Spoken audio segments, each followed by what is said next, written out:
వ్యాసరాయల వారి దగ్గరికి ఒక మహానుభావుడు వచ్చాడు. ఆయన పేరు తిమ్మప్ప. పుట్టినప్పుడు తల్లిదండ్రులు పెట్టిన పేరు. ఏదో యుద్ధాలు చేసేవాడు, మల్ల యుద్ధ యోధుడు. ఆ తరువాత చెన్నకేశ్వర స్వామి గారి దర్శనం ఇస్తే భక్తుడుగా మారాడు. కనకదాసు అని పేరెట్టుకున్నాడు. వ్యాసరాయల వారి దగ్గరికి వెళ్ళాడు. వెళ్ళి వ్యాసరాయల వారు చెట్టు కింద కూర్చున్నారు. ఆయన గొప్ప గురువు. వెళ్ళి అయా గురువు గారు నాకు మంత్రోపదేశం చేయండి అన్నాడు. అంటే ఆయన వాలకం చూసి వ్యాసరాయల వారికి ఆగ్రహం కలిగింది.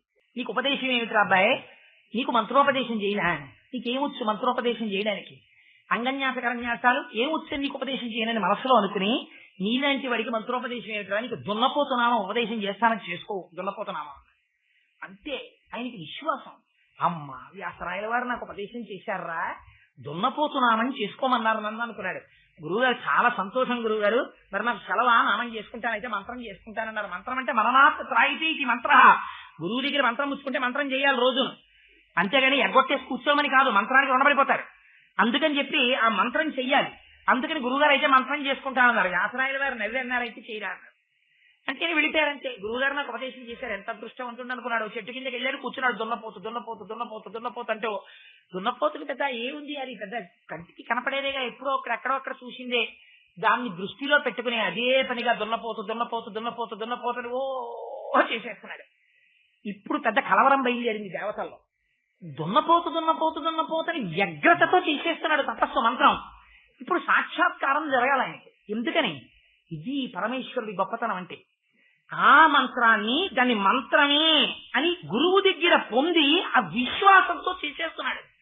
ఇప్పుడు వెళ్ళాలి. దున్నపోతు రూపంలో ఎవరున్నాడు రా దేవతని అడిగారు. దున్నపోతు రూపంలో ఎవరు లేరు మహాప్రభు ఇప్పటి వరకును అన్నారు. ఎక్కడుందన్నారు. యమధర్మరాజు గారికి వెహికల్ ఒకటి ఉంది దున్నపోతు తప్ప, దున్నపోతు రూపంలో ఎవరు దేవుడు లేడన్నారు. దేవతా స్వరూపం ఇప్పటిదాకా దున్నపోతుగా రావాల్సిన అవసరం కలగలేదు అన్నారు. రాక్షసుడున్నాడు మహిషాసురుడు, కానీ ఆయన చేసుకున్నది దేవతల కోసం. అందుకని వీరేం పోన్లేండ్రా, యమధర్మరాజు గారు వెళ్ళడం ఈజ్ ఈక్వల్ టు దున్నపోత మీద వెళ్ళడమేగా. అందుకని కోటేశ్వరాలు వచ్చారు అంటే త్వరగారి కారులో వచ్చారు, సహజమే కదా. ఎప్పుడు వచ్చినా ఆయన త్వరగారు పాపం దొరికారు, మహానుభావుడు ఆయన తీసుకొస్తుంటారు వీరిని. దొరగారి కారు వచ్చిందనుకోండి ఉపన్యాసానికి, సాధారణంగా దొరగారు వచ్చారంటే అనరు కదా. దొరగారు వచ్చారంటే దొరగారి కారులో కోటేశ్వరరావు వస్తాడు. అలా దున్నపోత వచ్చింది అంటే దున్నపోత మీద యమధర్మరాజు గారు కూడా వస్తారు. అందుకని చెప్పేసి దున్నపోత వెళ్ళాలంటే యమధర్మరాజు గారి వాహనాన్ని పంపించండి అన్నారు. ఇప్పుడు వాహనం ఒకటే పెడుతుందా, నా స్కూటర్ ఒకటే ఆఫీస్కి వెళ్ళిపోతున్నాడు. 10:30 అయిపోయింది, వీడు ఎంతకీ రాడు. అవతల ఎగ్జిక్యూటివ్ డైరెక్టర్ విజిలెన్స్ ఇన్స్పెక్షన్, వీడు రాడు, నేనన్నా పోతానని ధర్రని స్టార్ట్ అయిపోయి వెళ్ళిపోయి ఆఫీస్ లో స్టాండ్ లో కూర్చుంటున్నాడు. దానికి వెళ్ళినా వెళ్ళకపోయినా అలా కూర్చుంటుంది. దానికి ఏం లీవా ఏమన్నానా, దానికి ఎవరైనా అసిస్టెంట్లు ఏ పెడతాడా. నేను ఎక్కితే పెడుతుందంటే దానికి ఏం బాగలేదు. 11 అయిపోయిందో 12 అయిపోయిందో దానికి ఏం బెంగంతా నాది, నా బెంగని పెట్టేది పెరిగెడుతుంటుంది. అందుకని చెప్పి అది ఎందుకు వస్తుంది, అది వచ్చినా ఏం రాదు దున్నపోతుంది. దాని మీద ఆయన ఎక్కాలి, ఎక్కితేనే వస్తుంది. అందుకని ఆయనే వచ్చాడు. వచ్చేసింది కింద AP5 7563 నా స్కూటర్ కనపడింది అనుకోండి. కోటేశ్వరరావు వచ్చారా అని అడగారు. ఆ నెంబర్ తెలిసిన ముత్యాలు వచ్చారని అన్నాడు అనుకోండి, మా గురువు గారు వచ్చారు పైన అంటారు. అంటే ఏంటి అర్థం, ఈ స్కూటర్ ఉంది అంటే పైన కోటేశ్వరరావు ఉన్నారు. వాహనమును అధిష్ఠించిన వాడికి అభేదం. అప్పుడు ఇది ఒక గొప్ప రహస్యం. అందుకని యమధర్మరాజు గారికి దున్నపోతుకి అభేదం. అందుకని ఇప్పుడు దున్నపోతు వచ్చిందంటే యమధర్మరాజు గారు రావాలి. అందుకని ఇద్దరు కలిసి వచ్చారు. కలిసి వచ్చి ప్రత్యక్షం అయ్యారు. ఈయనేం బెంగెత్తుకోలేదు. కళ్ళు తెచ్చి ఈయన వచ్చాడేంటని ఆయన అనలేదు. ఆయన కళ్ళు తెరిచి ఎందుకు వచ్చారు మీరని అడిగాడు. మరి నువ్వు జపం చేశావు, నేనేం చేశానన్నాడు. నువ్వు దున్నపోతు అన్నావు కదా, మరి దానికి అధిష్టానం ప్రత్యక్షం అవ్వాలి. ప్రత్యక్షం అయ్యా నీకేం కావాలో కోరుకోరా, నేను ప్రీతి చెందాం. దేవతా దర్శనం అయితే అది ఉట్టినే పోకూడదు, ఏదో ఒకటి ఇవ్వాలి. పెద్దలు వచ్చారనుకోండి ఇంటికి ఉట్టి చేతులతో వెళ్ళిపోరు. మేనమామ ఇంటికి వచ్చారనుకోండి అసహ్యంగా ఉట్టి చేతులు ఆడించుకుంటూ చక్క ఏముండేవే 4 రోజులు పడిచి వెళ్ళిపోకూడదు. మేనమా వాళ్ళ ముద్దు మేలైన ముద్దు, కనీసం ఏమీ లేకపోతే 11 రూపాయలు ఇట్టి మీరు బిస్కెట్ల ప్యాకెట్ కొనుక్కు రావాలి. వచ్చి వెళ్ళిపోయే ముందు నువ్వు ఏమైనా కావాలంటే కొనుక్కోరా, 5 రూపాయలు రూపాయి పావాయో మేనలుడి చేతిలో పెట్టి వెళ్ళిపోవాలి. అంతేగాని మేనమా ఉట్టి చేతులతో ఇంటికి వస్తే అంతకన్నా అసహ్యం ప్రపంచంలో ఇంకోటి ఉండదు. అందుకే మన వాళ్ళు పూర్వం అందరినీ కూడా మామయ్య అని పిలిపించేవారు పిల్లలు, తండ్రి మనవలసిన గొడవ ఉండదని. సరే అది వేరే విషయం కూడా మా ప్రభు నేను అలా ఎంత లేదు, ఒక హాస్యానికి అన్నాను. అంటే ఇప్పుడు ఎవరైనా మా పిల్లలు మామయ్య వరస వాళ్ళు ఉంటే నగ్గెట్టుకోకండి, కోటేశ్వరరావు ఎందుకు చెప్పారనుకోండి. సరే నేను ఎందుకు చెప్పానంటే ఆ దున్నపోతు నిజంగా వచ్చి యమధర్మరాజు గారు నిలబడ్డారు. నిలబడితే మరి ఎందుకు చేసావన్నారు. ఎందుకు చేసావంటే దానికి ఏం ప్రయోజనం లేదు, మా గురువు గారు చేయమన్నారు దున్నపోతు అని నా విశ్వాసం. అంతే, మా గురువు గారు చేయమన్నారు చేశాను. మరి ఇప్పుడు ఏం చేయమంటావురా, ఏదైనా మేలు చేస్తాను, ఏం కావాలో అడుగన్నారు. నాకేం మేలు ఉంటుంది, నాకేం అక్కర్లేదు, నాకు అన్నీ నా గురువే. మా గురువు గారికి ఏమైనా కావాలంటే చేసి పెడతారు కానీ వస్తారా నాతో, మా గురువు గారికి చూపిస్తారన్నారు. వీడెక్కడ దొరికాడరా మాట్లాడితే సరే పదన్నారు. ఈయన వెళ్ళారు, వెనక ఆయన వచ్చారు. పాపం వ్యాసరాయల వారి దగ్గరికి వెళ్ళి ఓసారి గురువు గారిని చూడాలంటే శిష్యులు చేసి మళ్ళీ వచ్చారని పంపించారు. గురువు గారు మీరు ఎంత గొప్ప మంత్రం ఇచ్చారండి, ఆ దున్నపోతు మంత్రం పఠించాను. దున్నపోతు యమధర్మరాజు గారు వచ్చారు, ఏమైనా కావాలా అని అడిగారు. అయితే నాకేం కావాలి, మా గురువు గారికి ఏమైనా కావాలంటే చూసి పెడతారు కానీ రమ్మన్నాను, వచ్చి బయట నించున్నారు, ఒకసారి పిలిచి మాట్లాడతారా అంట. ఇప్పుడు వ్యాసరాయల వారికి అలపోయారు. అయ్యి బాబు వీటిలో వీడు నిజంగా ఇలా తెచ్చేశారని అని తలుపులు తీసి చూస్తే నిజంగా యమధర్మరాజు గారు వచ్చేసారు దున్నపోతు మీద. మహాప్రభువుని నమస్కారం చేశారు. అలా కాదు, దర్శనం ఇచ్చిన తర్వాత మేము ఉట్టినే వెళ్ళిపోం, ఏదైనా కోరుకోండి చేసి పెడతామన్నారు. అంటే యమధర్మరాజు గారు చేసేటువంటి ఉపకారం గబుక్కుని అడగడానికి ఎవరికైనా భయం కదా, అందుకని ఆయన అన్నారు. అక్కడ పూర్వం ఒక పెద్ద తూము తవ్వారు చిత్తూరు జిల్లాలో. ఇప్పుడు ఆ మదనపల్లి అని చెప్పి టీబీ శానిటోరియం ఉందే, అక్కడ ఒక పెద్ద తూము తవ్వారు కాలవ. ఆ కాలవ తవ్వుతున్నప్పుడు ఒక పెద్ద బండ శిల అడ్డొచ్చింది, దానికి నీరు వెళ్ళలేదు. ఆ శిల ఎంతమంది తోసినా అది పైకి రావట్లా, అంత పెద్ద బండ. అందుకని రైతులకి నీరు అందుతుంది ఆ కాలవ ప్రవహిస్తే. ఎలాగో మా వాడు దున్నపోతు నామం చేశాడు కదా, దున్నపోతు బలానికి పేరు కదా, అందుకని చెప్పి మహానుభావ తూముకడ్డొచ్చిన బండని పక్కకి తీయించేయండి అన్నారు. అంటే వెంటనే ఆ దున్నపోతుకు తాడు కట్టి, దానికి తాడు కట్టాలా, అది డెక్కతోటో ముట్టితోటో ఆ రాయిని అవతలకి తోసేవతల పడేసింది. తోసేస్తే నీరంతా ప్రవహించింది. ఇప్పటికే తూముకి పేరేమిటో తెలుసా అండి, కనకదాసు తూము. ఆ తూముకి అదే పేరు ఇప్పటికీ ఉంది. మీకు ప్రత్యక్ష సాక్ష్యం. కనకదాసు గారికి యమధర్మరాజు గారు ప్రత్యక్షమైనట్టు. వ్యాసరాయల వారు ఎప్పటి వారో కారు.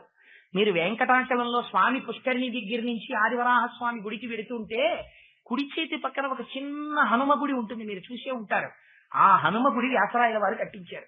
సరే, ఇప్పుడు ఎందుకు కట్టించారు, ఏ పరిస్థితుల్లో కట్టించారు, ఏం జరిగింది, ఇవన్నీ చెప్తే మళ్ళీ వెంకటాచల వైభవంలోకి వెళ్ళిపోతారు. అందుకని అక్కడతో ఆ కథ ఆపేస్తారు. అందుకని ఇప్పుడు మీరు చెప్పండి, దేనికి ప్రత్యక్షం అయ్యారైనా అంటే శ్రద్ధ, కేవలం నమ్మకం, గురి. వీరు నా గురువు, ఆ గురువు నన్ను గట్టెక్కించి తీరుతారు. వారు చెప్పినది మంత్రం, వారి నోటి నుంచి వచ్చింది ఉట్టినే పోదు, వారు నన్ను రక్షిస్తారు అన్న విశ్వాసము మీకుండడం ఉన్నదే, గురి ఉన్నదే, అది గురువు, అది భగవానుడు. ఇది శ్రద్ధ, ఇది ఆయన అడిగిన దక్షిణ, ఇది నేను ఇచ్చిన మొట్టమొదటి రాగి పైసా. అమ్మ నువ్వు ఇది కూడా పాటించు. అంటే నేను ఎవరినీ కించపరచడానికి నేను అంటలేదు, మీలో పరిశీలనాత్మక దృక్పథాన్ని పెంచడానికి మాట అంటున్నానంతే తప్ప మిమ్మల్ని చిన్నబుచ్చడానికి కానీ మిమ్మల్ని నిరుత్సాహపరచడానికి కానీ నేను ఈ మాట అంటలేదు. బాబా ఆశయం అది. ఆయన ఒక మాట మాట్లాడితే మీరు జ్ఞాపకం పెట్టుకోండి, పారాయణ చేసేటప్పుడు దాని మీద మీరు ధ్యానం చేస్తే తప్ప మీకు అంత గంభీరంగా ఉంటాయి ఆ మాటలు. అప్పుడు నా గురువు 2 పైసలు అడిగారు. నా గురువు డబ్బు తీసుకునేవాడా, డబ్బు దాచుకునేవాడా, ఆ డబ్బుతో కట్టుకునేవాడా, ఆ డబ్బు బ్యాంకులో వేసుకునేవాడా? కాదమ్మా, నా గురువుకి డబ్బు అక్కర్లేదు. వెంటనే చూడండి ఆ మాటలు. నా గురువు స్వార్థ త్యాగం చేసిన వాడు, ఆయనకేం అక్కర్లేదు. ఆయన త్యాగేనైతే అమృతత్వ మానసహు పరేణ నాకం నిహితం గుహాయాం విభ్రాజతే తత్ర తయో విశంతి. తైత్తరీయోపనిషత్తులో వాడబడిన మంత్రాలని మామూలు మాటల్లో మాట్లాడుతున్నారు బాబా గారు. నా గురువు త్యాగము చేత అమృత స్వరూపుడు, ఆయనకేం అక్కర్లేదు నా గురువుకి. మరి ఏమిటి నన్ను అడిగింది? ఆ 2 పైసలే శ్రద్ధ సబూరి నా గురువు నన్ను అడిగింది. ఇప్పుడు వచ్చారు బాబా గారు బయటికి. ఎంత గంభీరమైన లీల ఆవిష్కరించారండి వారు. ఏది శ్రద్ధ? శ్రద్ధ అన్న మాటకి ఉన్నటువంటి అర్థం చాలా విశాలమైన కోణంలో ఉంటుంది. శ్రద్ధ అన్న మాటని ఎంతమంది వాడారో తెలుసా అండి? బాబా గారు వాడారు అని మీరు అనుకుంటే యూఆర్ మిస్టేక్, మీరు పొరపాటు పడ్డారు. దాన్ని అంతకు ముందు ఎంతమంది వాడారో తెలుసా? ఋషులు వాడారు. మీకొక్క ఉదాహరణ మాత్రం చెప్తాను, ఎందుకంటే యథార్థమనకు నేను శ్రద్ధ సాబూరి అన్న 2 మాటల మీద ప్రసంగం చేస్తే 1 నెల ప్రసంగం చేయొచ్చు. నా గొప్ప కాదు, ఆ వాక్కుల వెనకాల ఉన్న గొప్ప అటువంటి. అది శ్రద్ధ అన్న మాట ఎక్కడ వాడారో తెలుసా అండి? పూజామివ పరీక్షీణాం శ్రద్ధామివ విమానితాం సన్నామివ మహాకీర్తిం అని వాల్మీకి మహర్షి రామాయణంలో కూడా వాడారు దీన్ని. రావణాసురుడు సీతమ్మ దగ్గరికి వస్తూ ఉంటే సీతమ్మ ఎలా ఉందో చెప్తూ పూజామివ పరీక్షీణాం శ్రద్ధామివ విమానితాం అన్నారు. అవమానింపబడిన శ్రద్ధ ఎలా ఉంటుందో సీతమ్మ అలా ఉంటుంది అన్నారు. శ్రద్ధ అవమానింపబడడం ఏమిటండి? శ్రద్ధ అంటే ఏమిటో తెలుసా? ఆస్తిక్య బుద్ధి. ఆస్తిక్య బుద్ధి అంటే ఏమిటో తెలుసా? నేను ఏ మాట చెప్తున్నానో ఆ మాట పరమ నిజము అని నేను నమ్మి చెప్పుతా.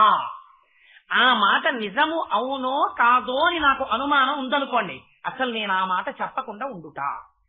ఇది పరమ నిజము అని నేను నమ్మాను అనుకోండి, ఏది నమ్మానో అది మాత్రమే నేను చెప్పుతా. నేను చెప్తున్నది పరమ నిజము అని నాకు విశ్వాసం ఉండుట. నేను ఒక పని చేస్తున్నాను, ఇది పరమ నిజము నేను నమ్ముతా. నాకు ఆకలేసింది, ఆకలిస్తుంది, ఏమైనా పెట్టవే అంటాను. మా ఆవిడ కర్రట్టుకొచ్చి పెట్టింది అనుకోండి, తినవయా ఉందనుకోండి, అదేంటి ఆకలిస్తుంటే కర్రట్టుకొచ్చి ఏమైనా పెట్టన్నావుగా కర్రట్టుకొచ్చాను అందనుకోండి, అర్థం ఉందా దానికి? ఏమైనా పెట్టవే ఏంటి దాని అర్థం? కడుపు నిండడానికి కావలసిన పదార్థమును పెట్టు.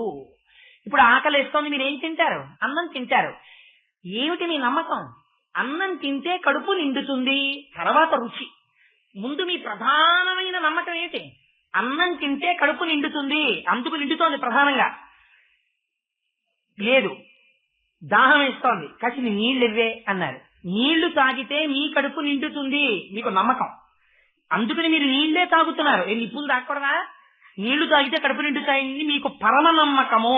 మీ దగ్గరికి ఎవరైనా వచ్చి నీళ్లు తాగితే నిజంగా దాహం తీరుతుంది ఏంటంటే అన్నాను అనుకోండి, పెచ్చాడా ఎర్రడా ఏమిటా ప్రశ్న అంటారు. ఎందుకని? మీకున్న విశ్వాసము ముందు ఆ ప్రశ్న మీకు చాలా అసహ్యంగా కనపడుతుంది. నీళ్లు తాగితే దాహం తీరుతాయేంటి? ఆ ప్రశ్నకి మీరు జవాబుని విడమరిచి, దాహము అనగా ఇది, దాహము తీరుటకు నీరు అనగా ఇది, ఆ నీటిని గుటక గుటకగా తాగుచుండగా లోపలికి వెళ్ళినటువంటి ప్రతి గుటగా దాహమును ఇలా తీర్చును, ఇన్ని నీటి చేత ఇంత దాహము తీర్చును అని లా ఆఫ్ ప్రపోర్షన్స్ తో మీరు ఏమైనా ప్రిన్సిపల్ ఆవిష్కరణ చేస్తారా? ఏం చెయ్యరు. దాహం తీరే వరకు నీళ్లు తాగుతాం అంతే. ఇటు దాని గురించి పెద్ద ప్రతిపాదన ఏమిటి, సిద్ధాంతం ఏమిట్రా? అసంగతం. అది దాని గురించి చర్చ ఏమిటంటారు. ఎందుకని అంటే లోకానుభవం, దానికి పెద్ద విశేషం ఏంటి అంటే మీ నమ్మకం. నాకు కొడుకుంటే బాగుండేదండి అంటాడు. అల్ల వాళ్ళ అబ్బాయి చూడలేదండి, మరి ఓ నమ్మకం. కొడుకుంటే చూస్తాడంతే, ఓ నమ్మకం. అందుకని కొడుకుంటే బాగుండండి. కూతుళ్ళుండి సంతోషంగా లేని వాళ్ళు లేదేంటి? కొడుకులున్న కన్నా కూతుళ్ళు ఉన్నవాళ్ళు సంతోషంగా ఉన్నవాళ్ళు ఉన్నారు ప్రపంచంలో. అయినా ఓ కొడుకుంటే బాగుండండి అని ఎందుకంటున్నాడు అంటే ఓ నమ్మకం. కొడుకుంటే వాడు మన దగ్గర ఉండేవాడు కదండి, కూతురుంటే వెళ్ళిపోతుంది కదండి. అల్లుడు కొడుకు కన్నా చూసిన వాళ్ళు ఉన్నారు ప్రపంచంలో, కానీ నమ్మడం. విశ్వాసం ఏంటి? కొడుకుంటే తల కొడుకు పెడతాడు, వాడి దగ్గర మనం ఉందో. ఆయన దగ్గరికి మనం వెళ్ళడం కాదు, వాడు మన దగ్గర ఉంటాడు, వాడి దగ్గర మనం ఉంటాం. ఓ నమ్మకం. శ్రద్ధ అంటే కూడా అంతే. రావణాసురుడు వేదం చదువుకున్నాడు. వేదం చదువుకున్న వాడికి ఏం తెలియాలి? ప్రవర్తన తెలియాలి. అంతేగాని వేదం పట్టుకుని ఓహో పన్నాలు చెప్పేసి లేనిపోయిన అబద్ధాలన్నీ చేశారనుకోండి, పార్ట్ టైం దొంగతనం చేస్తుంటానండి, అప్పుడప్పుడు వేదం చెప్తుంటానండి అన్నాడు అనుకోండి, అర్థం లేదు దానికి. అంటే పార్ట్ టైం దొంగతనం చేయడం ఏంటి, వేదం పన్నం చెప్పడం ఏంటి? రెండింటికి ఏమైనా సంబంధం ఉందా? ఏంటి ఎక్కడో సామర్లకోటలో జేబు దొంగతనం చేస్తూ దొరికాడు అనుకోండి, పోలీసులు పట్టుకుని 4 లెంపకాయలు కొట్టిన తర్వాత అద్భుతంగా స్వరంతో వేదం చెప్పాడు అనుకోండి, అదేమిటే అలా వేదం చెప్తున్నావు, అంత బాగా చదువుతున్నావు, ఎందుకయ్యా మరి దొంగతనం చేసావు అన్నారు అనుకోండి. అంటే ఒకటండి, నేను ఆషాఢ మాసం, శ్రావణం, భాద్రపదం, దక్షిణాయనం అంతా వేదం చెప్తాను, ఉత్తరాయణం అంతా దొంగతనాలు చేస్తాను అన్నాడు అనుకోండి. అది పైకి వినడానికి దక్షిణాయనం వేదం చదువుకోవడం అన్నది, ఉత్తరాయణం దొంగతనం చేసుకోవడం అన్నది రెండు కలిగిలో చాలా అసహ్యంగా ఉంటుంది. వీడు వేదం చదువుకుంటే దొంగతనం చేయకూడదు, దక్షిణాయనంలో వేదం జరిగి ఉత్తరాయణంలో దొంగతనం చేయడం ఏంటి? ఆ రెండు కుదరవు. అలా కుదిరితే అసహ్యంగా ఉంటుంది. నేను అన్నం తిన్నాను కానీ ఆకలి తీరలేదు అన్నాడు అనుకోండి, అమ్మ కనుబొమ్మలు గుడేస్తుంది. అదేంటి అన్నం తినడం ఆకలి తీరే వరకు తినాలి, అన్నం తిని ఆకలి తీరలేదు అంటే తప్పు నీది. అక్కడ ఉంది అన్నపు గిన్నె ఉంది, పప్పు ఉంది, కూర ఉంది, ఎవరు తినదానండి అంటు. అంతేగాని అన్నం తిన్నాను ఆకలి తీరలేదంటే అన్నానికి దోషం ఉందా? నీకు నీ ఆకలిని తీర్చకపోతా, నీ అమ్మ ఆకలిని తీర్చుతా అలా ఉంటుంది అన్నానికి? ఉండదు. అది విరుద్ధమైన విషయాలు. నీకు విశ్వాసం ఉన్నది అంటే విశ్వాసం అంటే విశ్వాసమే. నీకు విశ్వాసం ఉన్నది, విశ్వాసం ఉన్నట్టే నీ ప్రవర్తన ఉండాలి. నీకు విశ్వాసం ఉన్నది ఏమిటి గుర్తు? అందుకే behaviour is the manifestation of the perfection and belief అంటాడు వివేకానంద. నీ నమ్మకమునకు గుర్తేమి? నీ నడువడి. యజ్ఞదాతరతి శ్రేష్ఠ. ఎరా అబ్బాయి, ఆవిడ అడిగింది, ఇహ సంతో నవాసంతి తదో వా అనువర్తసే సదాహి విపరీత తే బుద్ధిరా చారవర్జిత. ఎరా నువ్వు చదువుకున్నది నువ్వు అనుష్ఠానంలో పెట్టవా? నీకు చెప్పేవాళ్ళు లేరా? ఎందుకురా పరదారాగ్రహణం చేస్తావు అని అడిగింది సీతమ్మ. నువ్వు వేదం చదువుకున్నావు, దాన్ని ఎత్తుకొచ్చావు, తప్పు లేదంటావు. ఇది ఎలా ఉంటుంది? ఉత్తరాయణంలో దక్షిణాయనంలో వేదం చదివి ఉత్తరాయణంలో దొంగతనం చేసినట్టుంది. నువ్వేమో వేదం చదువుకున్నావు, గొప్ప తపస్సు చేశావు, బ్రహ్మగారిని సాక్షాత్కరింపజేసుకున్నావు, చతుర్ముఖ బ్రహ్మగారికి మునిమలబడిది, ఎత్తుకొచ్చింది సీతమ్మ తల్లి. ఈ రెండింటికి ఏమైనా సంబంధం ఉందిరే? ఇది తప్పని ఇక్కడ ఎవరు చెప్పరా? చెప్పినా నువ్వు వినవా? అంటే నీ బుద్ధిలో దోషం ఉందిరో ఏంది అమ్మవారు. సాయిబాబా గారండి మాకు దేవుడండి, సాయిబాబా గారండి మాకు నిజంగా గురువండి, వారిని ఎంత పూజ చేస్తానోనండి అందాం. నీకు నిజంగా విశ్వాసం ఉందనుకో, ఎవడు పంచమన్నాడు ప్రతి లక్ష్మీవారం ప్రసాదం? నిన్ను ఎవడన్నా అడిగాడా లక్ష్మీవారం ప్రసాదం పంచమని? ప్రసాదం పంచడం ఎందుకు? కనబడ్డ ప్రతివాడికి ప్లాస్టిక్ కవర్ లో పెట్టుకుని వెళ్లి వెళ్లి వెళ్లి వెళ్లి ప్రసాదాలు చేతిలో పెట్టడం ఎందుకు? అలివి కాని చోట అది గుడి కాదు, నువ్వు ప్రసాదాలు ఇస్తున్నావు. అది గుడి కాదు, నువ్వు నైవేద్యం పెడుతున్నావు. అది అంత భక్తి వ్యగ్రత నీకు మండిపోయి ఉంటే నువ్వు ప్రసాదం ఇచ్చేటప్పుడు చెప్పులు ఇప్పాలి. చెప్పులు వేసుకుని నిన్ను ప్రసాదం ఇవ్వమని చెప్పారా బాబా గారు? చెప్పులు వేసుకుని నువ్వు ఆఫీసులో ప్రసాదం పంచావనుకో నీకు శ్రద్ధ ఉన్నట్ట, స్ఫూరి ఉన్నట్ట? నువ్వు భ్రష్టుడవు, నీకు లేదు. నువ్వు you claim that you are a disciple of Saibaba, you are misuser, you are deceiving the country, you are deceiving Baba. నువ్వు దొంగవి, నీకు శ్రద్ధ లేదు. నువ్వు అవమానిస్తున్నావు నీ ట్రెడిషన్ ని, నీ సిద్ధాంతాన్ని నువ్వు అవమానిస్తున్నావు. నీకు శ్రద్ధ ఉంటే, నీకు పూనిక ఉంటే, నీకు విశ్వాసం ఉండాలి, నీకు నమ్మకం ఉండాలి. నమ్మకం ప్రధానం. నా గురువు ఏం చెప్తే అదే నాకు గురువు. నా గురువు మంత్రోపదేశం చేస్తేనే గురువు అని నేను అనుకోలేదు. నా గురువు నా వంక చూస్తే చాలు నాకు ఉత్కృష్టం. నా గురువు నన్ను పక్కన పడుకోబెట్టుకుంటే చాలు నా జన్మధన్యం. నా గురువు నాకు అన్నం తినమంటే చాలు నా జన్మధన్యం. నా గురువు నన్ను పడుకోమంటే చాలు నా జన్మధన్యం. తప్ప నా గురువు నన్ను ఏదో చేస్తే ఉద్ధరించాలని నేను అనలేదమ్మా. అది శ్రద్ధ, అది విశ్వాసం, అది పూనిక, అది నా నమ్మకం, అది నన్ను అడిగిన మొట్టమొదటి నాణ్యం. ఈ విశ్వాసం నువ్వు నిరంతరం ఉంచుకోవాలి. ఇవాళ కాదు, రేపు కాదు, ఎల్లుండి కాదు, ఎప్పుడు ఎడతెగక నా గురువు నన్ను ఉద్ధరిస్తాడు, సందేహం లేదు. అది ఒకనాడు ఆపద రావచ్చు. ఆపద వచ్చింది కాబట్టి నా గురువు లేడన్నమాట నీ నోటి వెంట రాకూడదు. ఆపద వచ్చినా నేను సేవింపక నాపదంపడమని, నిత్యోత్సవం తప్పని, జనమాతృండలని, సంసార మోహము పైగొనని, జ్ఞానము గల్గని, గ్రహగతులు కుందిప్పని, నిలువచ్చిన రాణి అవి నాకు భూషణములే శ్రీకాళహస్తీశ్వర. అప్పుడు కూడా గురు కటాక్షాన్ని అనగలగాలి. అనగలిగితే నీది శ్రద్ధ. నీకొక ఉదాహరణ చెప్తాను ఈ విషయంలో. నేను పూర్వం వ్యాసరాయల వారి దగ్గరికి ఒక మహానుభావుడు వచ్చాడు. ఆయన పేరు తిమ్మప్ప. పుట్టినప్పుడు తల్లిదండ్రులు పెట్టిన పేరు. ఏదో యుద్ధాలు చేసేవాడు, మల్ల యుద్ధ యోధుడు. ఆ తరువాత చెన్నకేశ్వర స్వామి గారి దర్శనం ఇస్తే భక్తుడుగా మారాడు. కనకదాసు అని పేరెట్టుకున్నాడు. వ్యాసరాయల వారి దగ్గరికి వెళ్ళాడు. వెళ్ళి వ్యాసరాయల వారు చెట్టు కింద కూర్చున్నారు. ఆయన గొప్ప గురువు. వెళ్ళి అయా గురువు గారు నాకు మంత్రోపదేశం చేయండి అన్నాడు. అంటే ఆయన వాలకం చూసి వ్యాసరాయల వారికి ఆగ్రహం కలిగింది. ఇదేమైనా బజార్లో వస్తువురా? అంటే మంత్రోపదేశం చేయండి అని అడగడం ఏంటి? అసలు మంత్రోపదేశం చెయ్యండి అని అడగడం కాదు. ఉపదేశం పొందడానికి వాడు అర్హుడని గుర్తుపట్టి గురువు పిలిచి ఉపదేశం చెయ్యాలి. లేకపోతే గురువు గారు నేను ఉపదేశం పొందడానికి అర్హత సంపాదించాలని మీరు అనుకుంటే నాకు ఉపదేశం చెయ్యండి అని అడగాలి. కాదయ్యా, వేరొక 6 నెలలు పోయిన తర్వాత చేస్తాను, ఈలోగా నువ్వు ముందు 6 నెలలు సంధ్యావందనం నేర్చుకుని రోజు 1000 గాయత్రి చేయడం మొదలుపెట్టు అన్నారు అనుకోండి. గురువు గారి దగ్గర అబద్ధాలు చెప్పకూడదు. నీకు విశ్వాసం ఉంటే నువ్వు 6 నెలలు సంధ్యావందనం నేర్చుకుని గాయత్రి చేసి మళ్ళీ గురువు గారి దగ్గరికి వెళ్ళాలి. గురువుగారు 6 నెలలు సంధ్యావందనం గాయత్రి చేశానండి, చేస్తారా ఉపదేశం అని అడగాలి. ఇంకో 6 నెలలు చెయ్యి అన్నారు అనుకోండి. ఏంటండి 6 నెలలు చేయమన్నారు, చేశాను, మళ్ళీ 6 నెలలు అంటారు, గొప్ప గురువు దొరికేళ్ళండి మాకు, ఇంకోటి దగ్గరికి పోతానా అంటే నువ్వు త్రిశంకుడు అయిపోతావు. పైగా కాదు కింద కాదు, మధ్యలో ఉంటావు. అందుకేగా నాకు వశిష్ఠుడు అక్కర్లేదని చెప్పి విశ్వామిత్రుడి దగ్గరికి వెళ్తే ఏమయ్యాడు త్రిశంకుడు. 6 నెలలు పోయాక రా అంటే మళ్ళీ 6 నెలల తర్వాత వెళ్ళాలి. మీకు ఇప్పటికీ ఉన్నారు రమణాపురంలో చంద్రశేఖర పరమాచార్యుల వారి దగ్గరికి వెళ్ళి సన్యాసం ఇమ్మని అడిగితే 1,000 గాయత్రి చేసిరా అన్నారు పరమాచార్యుల వారు. 1,000 గాయత్రి చేసి అడిగితే ఇంకో 1,000 చేసిరా అనేవారు. అంటే మళ్ళీ 1,000 చేసేవారు. అలా 10 కోట్లో 15 కోట్లు అయిపోయిన తర్వాత ఇంక ఇప్పుడు ఈయన అడగక్కర్లేదు.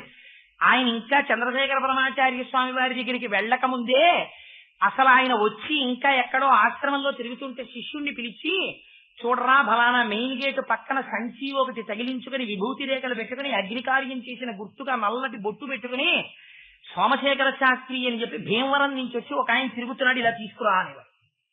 వీళ్ళు వెళ్ళి ఆ గేటు దగ్గరికి అయ్యా సోమశేఖర శాస్త్రి గారు అంటే భీమవరం నుంచి వచ్చారు, ఎవరండి ఇక్కడ అని అడిగితే నేనండి అనేవారు. మిమ్మల్ని పరమాచార్యులు వారు పిలుస్తున్నారని తీసుకొస్తే అబ్బాయి ఎల్లుండి నీకు ముహూర్తం నిర్వహించాం, సన్యాసం ఇస్తున్నాం అనేవారు. ఇప్పుడు అడిగారా? అడగలా. ఆయన నిర్ణయించేవారు ఇవ్వడాన్ని, సన్యాసాన్ని, లేదు ఉపదేశాన్ని. అందుచేత అప్పటి వరకు నువ్వు శ్రద్ధతో ఆ విశ్వాసంతో ఉండాలి తప్ప ఇదేమైనా బజార్లో వస్తువా రూపాయి ఇటుకెళ్ళి పెన్సిల్ ఇవ్వండి 2 రూపాయలు ఇటుకెళ్ళి రీఫిల్ ఇవ్వండి అనడానికి. కనకదాస్ గారు వెళ్ళి అడిగారు వ్యాసరాయల వారిని, మీరు నిర్ణయించకూడదు వ్యాసరాయల వారు అదేంటంటే అలా అనొచ్చా అని. అలా అనొచ్చు గురువు, నాకు ఉపదేశం చేయమన్నారు. అంటే వ్యాసరాయల వారు అన్నారు, నీకు ఉపదేశం ఏమిటి అబ్బాయి, నీకు మంత్రోపదేశం చేయనా, నీకేమొచ్చు మంత్రోపదేశం చేయడానికి, అంగన్యాస కరన్యాసాలు ఏమొచ్చు నీకు ఉపదేశం చేయనని మనసులో అనుకుని, నీలాంటి వాడికి మంత్రోపదేశం ఏమిటి, నీకు దున్నపోతున్నామా ఉపదేశం చేస్తానని చేసుకో దున్నపోతున్నామా అంతే. ఆయనకి విశ్వాసం, అమ్మ వ్యాసరాయల వారు నాకు ఉపదేశం చేశారా, దున్నపోతున్నామని చేసుకోమన్నారు నన్ను అనుకున్నాడు. గురువుగారు చాలా సంతోషం, గురువుగారు మరి నాకు సెలవా, నామం చేసుకుంటానైతే మంత్రం చేసుకుంటానన్నారు. మంత్రం అంటే మననాత్ త్రాయితీ ఇది మంత్ర, గురువు దగ్గర మంత్రం ముచ్చుకుంటే మంత్రం చేయాలి రోజును, అంతేగాని ఎగ్గొట్టేసి కూర్చోమని కాదు, మంత్రానికి రుణపడిపోతారు. అందుకని చెప్పి ఆ మంత్రం చెయ్యాలి. అందుకని గురువుగారు అయితే మంత్రం చేసుకుంటానన్నారు. వ్యాసరాయల వారు నవ్వి అన్నారైతే చేయరా అన్నారు.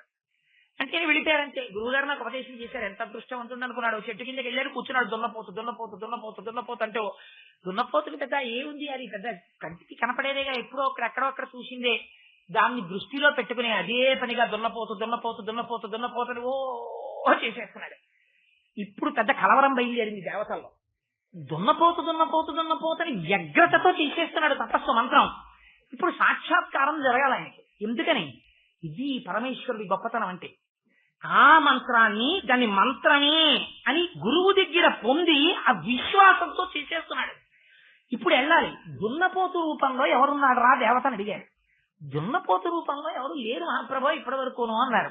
ఎక్కడుందన్నారు, యమధర్మరాజు గారికి వెహికల్ ఒకటి ఉంది దున్నపోతు తప్ప, దున్నపోతు రూపంలో ఎవరు దేవుడు లేడన్నారు. దేవతా స్వరూపం ఇప్పటిదాకా దున్నపోతుగా రావాల్సిన అవసరం కలగలేదు అన్నారు. రాక్షసుడు ఉన్నాడు మహిషాసురుడు, కానీ ఆయన చేస్తున్నది దేవతల కోసం. అందుకని వీరేం పోన్లేంట్రా, యమధర్మరాజు గారు వెళ్ళడం = దున్నపోత మీద వెళ్ళడమేగా. అందుకని కోటేశ్వరరావు వచ్చారు అంటే త్వరగారి కారులో వచ్చారు, సహజమే కదా. ఎప్పుడు వచ్చినా ఆయన త్వరగారు పాపం దొరికారు, మహానుభావుడు ఆయన తీసుకొస్తుంటారు వీరిని. దొరగారి కారు వచ్చిందనుకోండి ఉపన్యాసానికి, సాధారణంగా దొరగారు వచ్చారంటే అనరు కదా, దొరగారు వచ్చారంటే దొరగారి కారులో కోటేశ్వరరావు వస్తాడు. అలా దున్నపోతు వచ్చింది అంటే దున్నపోతు మీద యమధర్మరాజు గారు కూడా వస్తారు. అందుకని చెప్పేసి దున్నపోతు వెళ్ళాలంటే యమధర్మరాజు గారి వాహనాన్ని పంపించండి అన్నారు. ఇప్పుడు వాహనం ఒకటే పెడుతుందా, నా స్కూటర్ ఒకటే ఆఫీస్కి వెళ్ళిపోతున్నాడు, 10:30 అయిపోయింది, వీడు ఎంతకీ రాడు. అవతల ఎగ్జిక్యూటివ్ డైరెక్టర్ విజిలెన్స్ ఇన్స్పెక్షన్, వీడు రాడు, నేనన్నా పోతానని ధర్రని స్టార్ట్ అయిపోయి వెళ్ళిపోయి ఆఫీస్లో స్టాండ్ లో కూర్చుంటున్నాడు. దానికి వెళ్ళినా వెళ్ళకపోయినా అలా కూర్చుంటుంది. దానికి లీవా ఏమన్నానా, దానికి ఎవరైనా అసిడెంట్లో ఏ పెడతాడా, నేను ఎక్కితే పెడుతుందంటే దానికి ఏం బాగలేదు. 11 అయిపోయిందో 12 అయిపోయిందో దానికి ఏం బెంగంతా నాది, నా బెంగని బట్టి అది పెరుగుతుంటుంది. అందుకని చెప్పి అది ఎందుకు వస్తుంది, అది వచ్చినా ఏం రాదు దున్నపోతుంది, దాని మీద ఆయన ఎక్కాలి, ఎక్కితేనే వస్తుంది. అందుకని ఆయన వచ్చాడు. వచ్చేసింది కింద AP 7563 నా స్కూటర్ కనపడింది అనుకోండి, కోటేశ్వరరావు వచ్చారా అని అడగారు. ఆ నెంబర్ తెలిసిన ముత్యాలు వచ్చాయని అన్నాడు అనుకోండి, మా గురువు గారు వచ్చారు పైన అంటారు. అంటే ఏమిటి అర్థం, ఈ స్కూటర్ ఉంది అంటే పైన కోటేశ్వరరావు ఉన్నారు. వాహనమును అధిష్ఠించిన వాడికి అభేదం. అప్పుడు ఇది ఒక గొప్ప రహస్యం. అందుకని యమధర్మరాజు గారికి దున్నపోతుకి అభేదం. అందుకని ఇప్పుడు దున్నపోతు వచ్చిందంటే యమధర్మరాజు గారు రావాలి. అందుకని ఇద్దరు కలిసి వచ్చారు, కలిసి వచ్చి ప్రత్యక్షం అయ్యారు. ఈయనేం బెంగెట్టుకోలేదు, కళ్ళు తెచ్చి ఈయన వచ్చాడేంటని ఆయన అనలేదు. ఆయన కళ్ళు తెరిచి ఎందుకు వచ్చారు మీరని అడిగాడు. మరి నువ్వు జపం చేశావు, నేనేం చేశానన్నాడు. నువ్వు దున్నపోతు దున్నపోతు దున్నపోతు దున్నపోతు అన్నావు కదా, మరి దానికి అధిష్టానం ప్రత్యక్షం అవ్వాలి. ప్రత్యక్షం అయ్యా నీకేం కావాలో కోరుకోరా, నేను ప్రీతి చెందాం. దేవతా దర్శనం అయితే అది ఉట్టినే పోకూడదు, ఏదో ఒకటి ఇవ్వాలి. పెద్దలు వచ్చారనుకోండి ఇంటికి ఉట్టి చేతులతో వెళ్ళిపోరు. మేనమామ ఇంటికి వచ్చారనుకోండి అసహ్యంగా ఉట్టి చేతులు ఆడించుకుంటూ వచ్చి అక్క ఏముండేవే 4 రోజులు పడిచి వెళ్ళిపోకూడదు. మేనమా వాళ్ళ ముద్దు మేలైన ముద్దు కనీసం ఏమీ లేకపోతే 11 రూపాయలు ఇట్టి మేరీ బిస్కెట్ల ప్యాకెట్ కొనుక్కు రావాలి. వచ్చి వెళ్ళిపోయే ముందు నువ్వు ఏమైనా కావాలంటే కొనుక్కోరా, 5 రూపాయలు రూపాయి పావలాయో మేనలుడి చేతిలో పెట్టి వెళ్ళిపోవాలి. అంతేగాని మేనమా ఉట్టి చేతులతో ఇంటికి వస్తే అంతకన్నా అసహ్యం ప్రపంచంలో ఇంకోటి ఉండదు. అందుకే మన వాళ్ళు పూర్వం అందరినీ కూడా మామయ్య అని పిలిపించేవారు పిల్లలు, తండ్రి మనవలసిన గొడవ ఉండదని. సరే అది వేరే విషయం కూడా మహాప్రభు నేను అలా అని అంటలేదు, ఒక హాస్యానికి అన్నాను. అంటే ఇప్పుడు ఎవరైనా మా పిల్లలు మామయ్య వరుస వాళ్ళు ఉంటే నగ్గెట్టుకోకండి, కోటేశ్వరరావు ఎందుకు చెప్పారనుకోండి. సరే నేను ఎందుకు చెప్పానంటే ఆ దున్నపోతు నిజంగా వచ్చి యమధర్మరాజు గారు నిలబడ్డారు. నిలబడితే మరి ఎందుకు చేసావన్నారు. ఎందుకు చేసావంటే దానికి ఏం ప్రయోజనం లేదు, మా గురువు గారు చేయమన్నారు దున్నపోతు అని నా విశ్వాసం. అంతే, మా గురువు గారు చేయమన్నారు చేశాను. మరి ఇప్పుడు ఏం చేయమంటావురా, ఏదైనా మేలు చేస్తాను, ఏం కావాలో అడుగన్నారు. నాకేం మేలు ఉంటుంది, నాకేం అక్కర్లేదు, నాకు అన్నీ నా గురువే. మా గురువు గారికి ఏమైనా కావాలంటే చేసి పెడతారు గారు, వస్తారా నాతో, మా గురువు గారికి చూపిస్తారన్నారు. వీడెక్కడ దొరికాడు రా మాకు, సరే పదన్నారు. ఈయన వెళ్ళారు, వెనక ఆయన వచ్చారు. పాపం వ్యాసరాయల వారి దగ్గరికి వెళ్ళి ఓసారి గురువుగారిని చూడాలంటే శిష్యుడి దగ్గర మళ్ళీ వచ్చారని పంపించారు. గురువుగారు మీరు ఎంత గొప్ప మంత్రం ఇచ్చారండి, ఆ దున్నపోతు మంత్రం పఠించాను, దున్నపోతు యమధర్మరాజు గారు వచ్చారు, ఏమైనా కావాలా అని అడిగారు. అయితే నాకేం కావాలి, మా గురువు గారికి ఏమైనా కావాలంటే చూసి పెడతారు కానీ రమ్మన్నాను, వచ్చి బయట నించున్నారు, ఒకసారి పిలిచి మాట్లాడతారా అంట. ఇప్పుడు వ్యాసరాయల వారికి అలపోయారు. అయ్యి బాబాయ్ వీటిలో వీడు నిజంగా ఇలా తెచ్చేశారని అని తలుపులు తీసి చూస్తే నిజంగా యమధర్మరాజు గారు వచ్చేసారు దున్నపోతు మీద. మహాప్రభువు నమస్కారం చేశారు. అలా కాదు, దర్శనం ఇచ్చిన తర్వాత మేము ఉట్టినే వెళ్ళిపోం, ఏదైనా కోరుకోండి చేసి పెడతామన్నారు. అంటే యమధర్మరాజు గారు చేసేటువంటి ఉపకారం గబుక్కుని అడగడానికి ఎవరికైనా భయం కదా, అందుకని ఆయన అన్నారు. అక్కడ పూర్వం ఒక పెద్ద తూము తవ్వారు చిత్తూరు జిల్లాలో. ఇప్పుడు మదనపల్లి అని చెప్పి టీబీ సెనిటోరియం ఉందే, అక్కడ ఒక పెద్ద తూము తవ్వారు కాలవ. ఆ కాలవ తవ్వుతున్నప్పుడు ఒక పెద్ద బండ శిల అడ్డొచ్చింది, దానికి నీరు వెళ్ళటలేదు. ఆ శిల ఎంతమంది తోసినా అది పైకి రావట్లా, అంత పెద్ద బండ.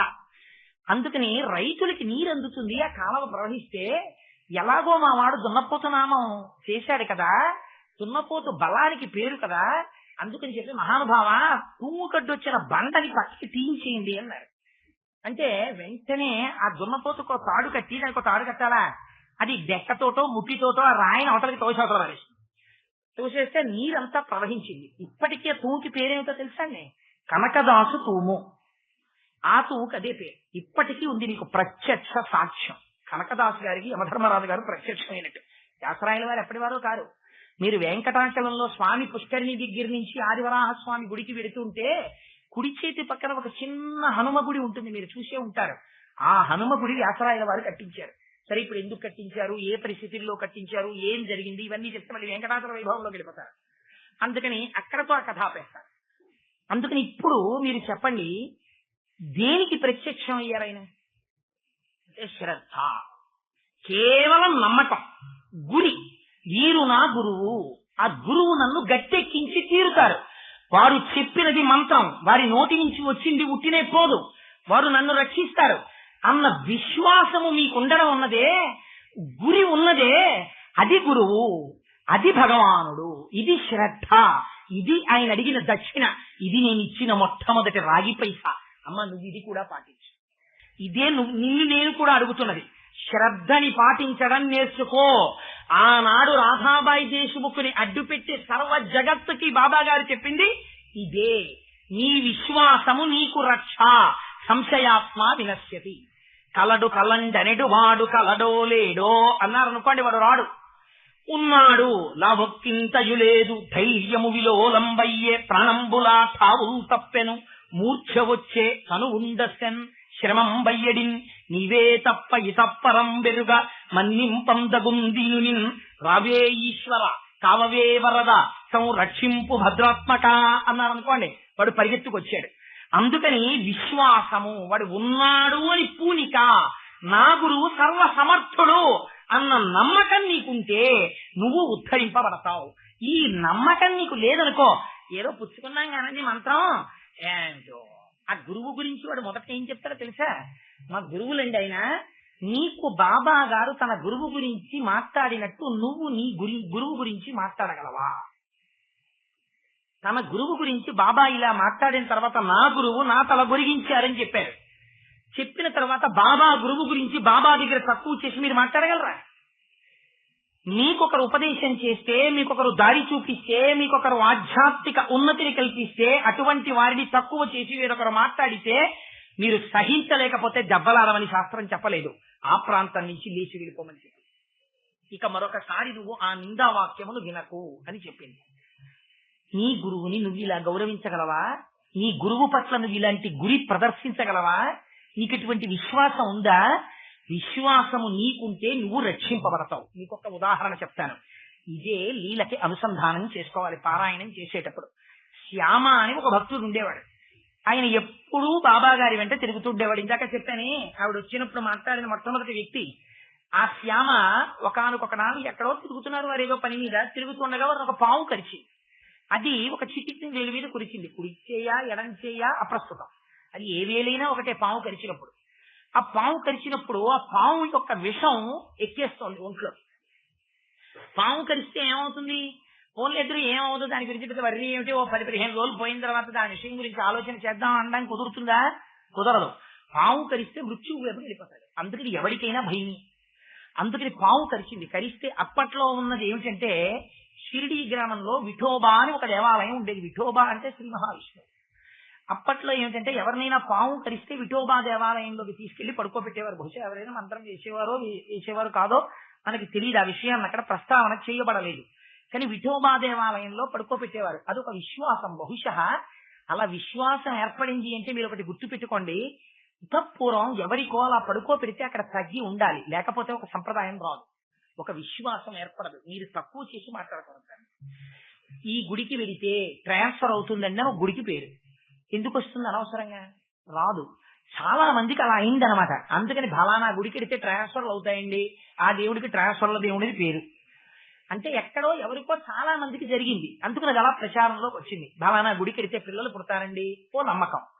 వెంకటేశ్వర స్వామి వారికి నిలువు దోపిడీ ఇస్తే ఎంత కష్టమైనా పోతుందండి, అందుకని ఆపదలో ఆవిడ నిలువు దోపిడీ ఇస్తానని మొక్కుకుంది. ఆ మొక్కు తీర్చుకుంది. ఇవన్నీ ఉత్తినే వస్తాయా? అంతకుముందు ఎవరో ఆ కష్టంలోంచి ఉద్ధరింపబడ్డారు, అందుకని ఇది సంప్రదాయం అవుతుంది. అందుకని ఈయన్ని కూడా ఏం చేస్తారు? ఆ మార్గంలోనే తీసుకెడతారు. మీరు ఒక లీలని గమనించేటప్పుడు ఈశ్వరుడు యందు పూనిక చేత కొంతమంది అలా రక్షింపబడ్డారన్నమాట, విఠోబా చేత. అందుకని ఆ విఠోబా ఆలయానికి తీసుకెళ్లబోయారు శ్యామాని. ఈయనన్నాడు, చచ్చిపోయే ముందు, ఇది మీరు జ్ఞాపకం పెట్టుకోవలసిన అంశం. అది మొత్తం అంతా కల్పించి ఉంటుంది, ఓ పారాగ్రాఫ్ అంతకన్నా ఉండదు వాక్యాలు, కానీ దాని వెనక చాలా గొప్ప విషయం ఉంది. ఇప్పుడు శ్యామ ఏ స్థితిలో ఉన్నాడు? జీవన్మృత్యువుల మధ్యలో కొట్టుమిట్టాడుతున్నాడు. పాము విషం ప్రతి క్షణం పైకెక్కేస్తోంది. So he cannot take a chance. ఇప్పుడు కొత్త ప్రయోగం చేయడానికి ఆయన ఇష్టపడడం. ఇంతకు ముందు అందరూ ఆ ఊళ్ళో ఎక్కడికి వెళ్ళేవారు? విఠోబా దేవాలయానికి వెళ్ళేవారు. నన్ను విఠోబా దేవాలయానికి తీసుకెళ్ళకండి, నన్ను ఇంకో చోటికి తీసుకెళ్ళండి అని ఆ సమయంలో ఎవరైనా అంటారా? అంతకన్నా ఇంకో మార్గం ఉందా? ఆ ఊళ్ళో ఇంకో మార్గం లేదు. విఠోబా దేవాలయానికి తీసుకెళ్లి పడుకోబెడతారంతే. పాము కరిస్తే ఆ స్వామి అనుగ్రహిస్తే పాము విషం ఉన్నా కూడా వాడు రక్షింపబడతాడు. అందుచేత ఆలయానికి తీసుకెళ్తున్నారు వాళ్ళు. తీసుకెళ్తుంటే శ్యామ అన్నారు, నన్ను విఠోబా దేవాలయానికి తీసుకెళ్లద్దు, నన్ను మసీదుకి తీసుకెళ్ళండి. అక్కడ షిరిడి సాయినాథుడు ఉన్నాడు బాబా. ఆ బాబా నాకు ఆయన విఠోబా, నాకు విఠోబా అని ఇంకొకరు లేరు.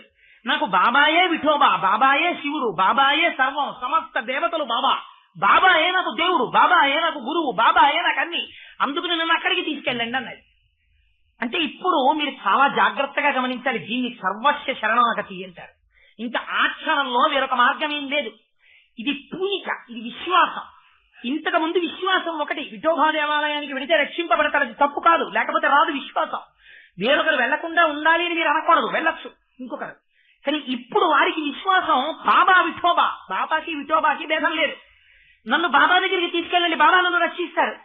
ఈ పూనిక మీకు దేని ఎందుంటేనే మిమ్మల్ని రక్షిస్తుంది. అందుకే సింహాసనంలో అన్ని దేవతలు ఉంటారు, కానీ సింహాసనంలో మాత్రం కులదేవత ఉంటారు. నేనున్నాను, మా కులదేవత ఒకరు ఉన్నారు, వారిని నేను ఆ సింహాసనంలో కూర్చోబెడతాను. పరంపరాగతంగా వస్తున్నది. కుటుంబంలో సంప్రదాయంలో పరంపరాగతంగా ఆరాధన అలా జరుగుతోంది, వారు సింహాసనంలో ఉంటారు. కానీ అన్య దేవతా తిరస్కారం చేయకూడదు. నేను ఒక దేవతా స్వరూపాన్ని పూజ చేస్తున్నానని ఇంకొక దేవతని పట్టుకుని అదే ఆ దేవతని పూజ చేయకండి అని ఉట్టిదండి, ఆయనేం గొప్ప మావాడు గొప్ప ఇలా తొడలు కొట్టకూడదు, తప్పది. ఆయన ఈయన ఒక్కటేనండి, కానీ పరంపరాగతంగా మా పూజ ఇలా జరుగుతోంది, అందుకని ఇలా పూజ చేస్తున్నాం అని శనివారం నాడు విష్ణు సహస్రం చేస్తూ శివారాధన చేయగలగాలి, శివాభిషేకం చేస్తూ విష్ణువుని దర్శించగలగాలి. విష్ణువుని కులదయం అనుకో, విష్ణువుని పూజా మందిరంలో పెట్టుకుని నువ్వు రుద్రాధ్యాయం చెప్తూ అభిషేకం చేయగలగాలి. ఆ రుద్రుడు ఆ శివుడు మా విష్ణువు రెండు ఒకటే, మాకు రెండు కాదు అన్ని ఒకటి అనగలగాలి. నువ్వు ఇలా అనగలిగితే నీకు తత్వం అర్థమవుతోంది. ఇప్పుడు తత్వం అర్థమైంది శ్యామకి. ఎలా అర్థమైంది? గురి వలన అర్థమవుతోంది. గురువు ఎందున్నటువంటి గురువుకి భగవానుడికి అభేదాన్ని తీసుకొచ్చేసి నాకు బాబాయే విఠోబా తీసుకెళ్ళమన్నారు, తీసుకొచ్చేసారు. మసీద్ దగ్గరికి తీసుకొచ్చి మెట్లెక్కిస్తున్నారు. బాబా బయటికి వచ్చారు, చూశారు. ఏం మెట్లెక్కుతావు, ఎక్కకో, పో ఇక్కడి నుంచి, దిగిపో, పైకి ఎక్కడానికి వీల్లేదు, తీసుకోండి అన్నారు. ఈ మాటలు వాచికంగా అర్థమైంది ఎవరికి? శ్యామకి. శ్యామకే కాదు, ఏమీ తెలియదు ఒక అమాయకుడికి నేను ఇప్పుడు ఇలాగే చెప్పాను అనుకోండి, వెంటనే మీరు ఏమంటారు? అదేమిటండి అంత విశ్వాసం పెట్టుకుని మసీదుకి వెడితే ఎక్కకు, దిగిపో, పో అంటే ఏమిటి దాని అర్థం? శ్యామాని వెనక్కి పొమ్మంటే కదా. ఇంతకాలం సేవ చేయించుకుని చిట్ట చివర నమ్ముకుని చచ్చిపోయే ముందు ఈయనే రక్షకుడని నమ్మి నమ్మకం పెట్టుకుని వస్తే ఇది ఆయన చెప్పే మాట. లేకపోతే ఒక మాట చెప్పాలి, రే నీ దురితం అంతే, నీ కర్మ అలా ఉంది, నిన్నెవరు ఉద్ధరించలేరు, అందుకని ఈశ్వరనామని చెప్పుకో అని అయినా అనాలి. అంతేగాని ఎక్కకో, దిగిపో, పో అనొచ్చా? అది ఎంత చాలా అసభ్యకరమైనటువంటి మాట. బాబా ఎందుకన్నారు ఈ మాట అని మనకి అనుమానం వస్తుంది వెంటనే. కానీ చిత్రం ఏమంటే మనం ఎలా బాధపడ్డామో శ్యామ కూడా అలా బాధపడ్డారు అని మీరు చెప్పినప్పుడే మీరు యథార్థం చెప్తున్నట్టు. శ్యామ కూడా బాధపడ్డారు. బాధపడి మెట్లు దింపేస్తున్నారు. ఆయన దింపేస్తూ ఉంటే ఆ పక్కనున్న వేరొకరిని పిలిచి చెప్పారు, ఏమీ బెంగ పెట్టుకోక్కర్లేదు శ్యామ, ఇంటికి వెళ్ళమనండి, కావలసింది తినమనండి, హాయిగా తిరగమనండి, కానీ పడుకోవద్దని చెప్పండి అన్నారు. ఇది గమ్మత్తు. ఆయన ఎవరిని ఉద్దేశించి అన్నారు? మీకు నేను నిన్నటి రోజునే మీకు ఒక మాట విజ్ఞాపన చేశాను. ఇప్పుడు వెళ్ళిన తర్వాత ఆ శ్యామాన్ని తీసుకెళ్లి అక్కడ పడుకోబెట్టి ఏమైందిరా ఇలా ఉన్నాడు అని అడిగారు అనుకోండి.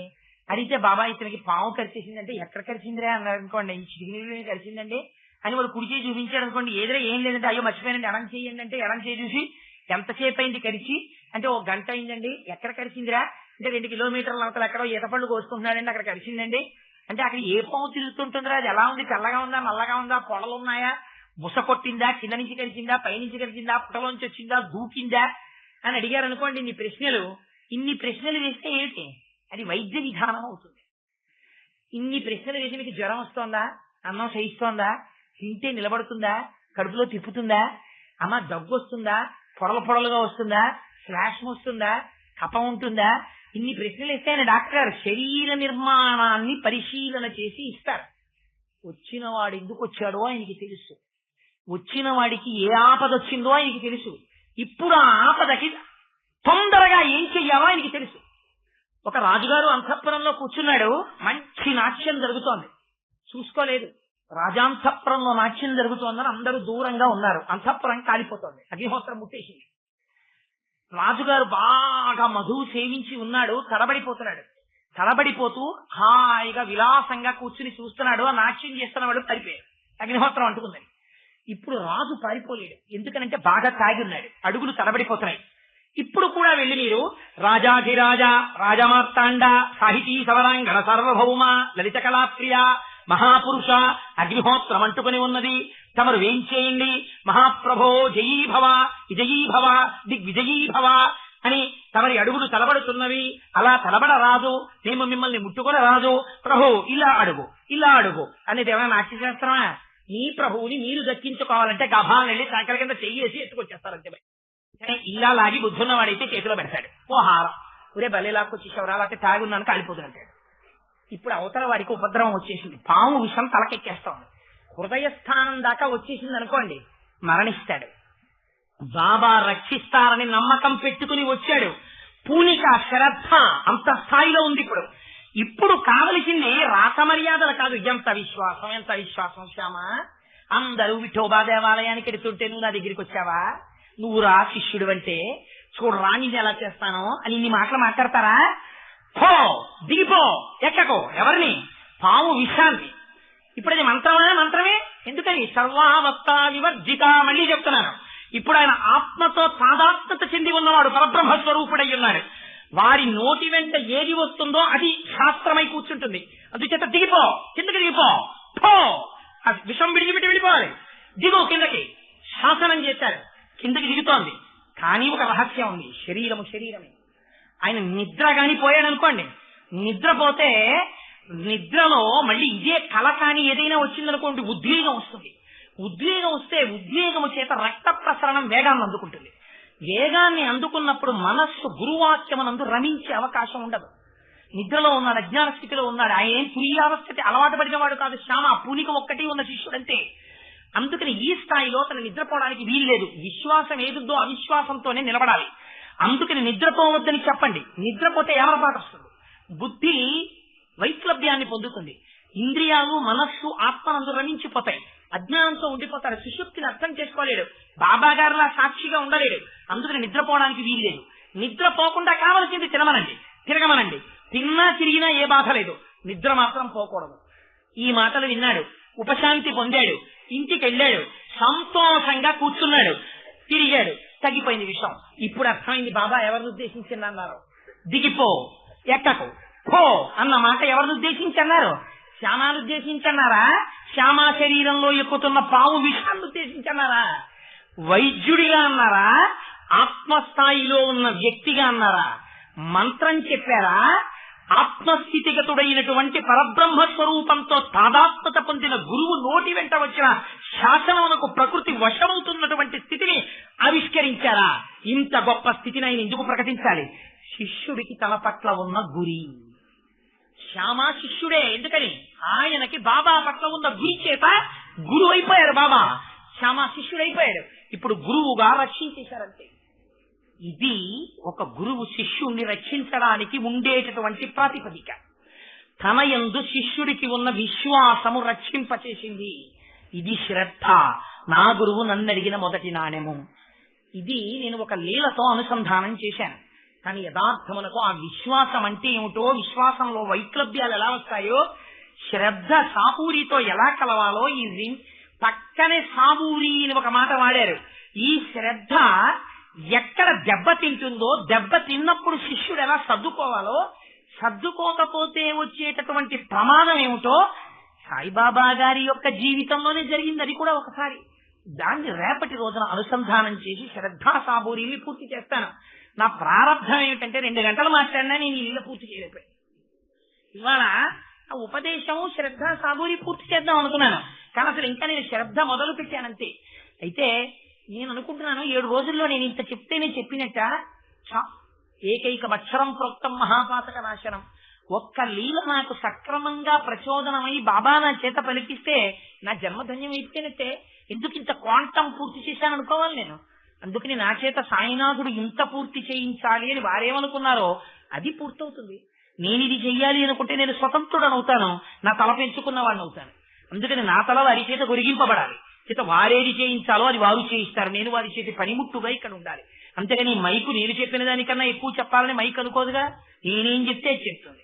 నేను వారి చేతిలో మైకు లాంటి వాడు. అందుకని ఎంత పలికిస్తారో అంత పలుకుతానంతే. నాకెందుకు ఉద్రేగం. అందుకని రేపటి రోజున ఈ శ్రద్ధని సాబూరితో అనుసంధానం చేస్తాను. చేసి శ్రద్ధ సాబూరి ఉపాసన రహస్య, ఇవి ఎక్కడ వైక్లభ్యం వస్తుందో, గురువు శిష్యుణ్ణి అనుగమించడంలో ఎక్కడ పొరపాటు పడతాడో, ఎక్కడ దెబ్బతింటాడో చూపిస్తారు. దీన్ని ఎవరు ఉద్ధరించగలరో చూపిస్తారు. ఇవన్నీ లీలలుగా నడిచిపోతాయి. అది గమ్మత్తు. మీరు మళ్ళీ వీటిని ఏరుకోవాలి. పువ్వులన్నీ అక్కడ పడి ఉంటాయి. పనికొచ్చే పువ్వు ఒక చోట పెద్ద పువ్వు పెట్టాలి. ఆ పెద్ద పువ్వుని తెచ్చి దారం ముడేసుకుంటాడు. ఒకసారి జీవిత చరిత్ర చదువుకోవాలి. ఒక లీలతో మిగిలిన లీలలని కలిపి కట్టుకోవాలి. కట్టుకుంటే ఒక అందమైన మాల తయారవుతుంది. ఇప్పుడు ఈ మాలతో మీరు అలంకారం చేయాలి బాబాని. ఈ మాలతో అలంకారం చేయడం నిజమైన పారాయణ చేయడం. ఆ ప్రయత్నం ప్రారంభం చేశాం. చూద్దాం, బాబా మనతో అలా పూర్తి చేస్తే మనం ధన్యులం అవుతాం. లేకపోతే అది అలా ఎప్పుడు పూర్తవ్వాలో కూడా బాబా ఇష్టం. ఎంతవరకు పూర్తవ్వాలో వారి ఇష్టం. అలా పూర్తవుతుంది. సరే, అందుచేత రేపటి రోజున మిగిలిన కార్యక్రమాన్ని 6:30 ఖచ్చితంగా ప్రారంభం చేసేద్దాం. బహుశా ప్రసాదం ఉంటుంది. మంగళం చెప్పకుండా లేచి వెళ్ళకూడదు. శ్రద్ధకి ప్రధాన్యం అది. ఎవరి గురించి మీరింత విన్నారో వారికి మంగళమగుగాక, వారు శ్రేయస్సును పొందుగాక, వారు అలా 10 కాలాలు సంతోషంగా ఉండాలి. దాని చేత మేము రక్షింపబడాలి.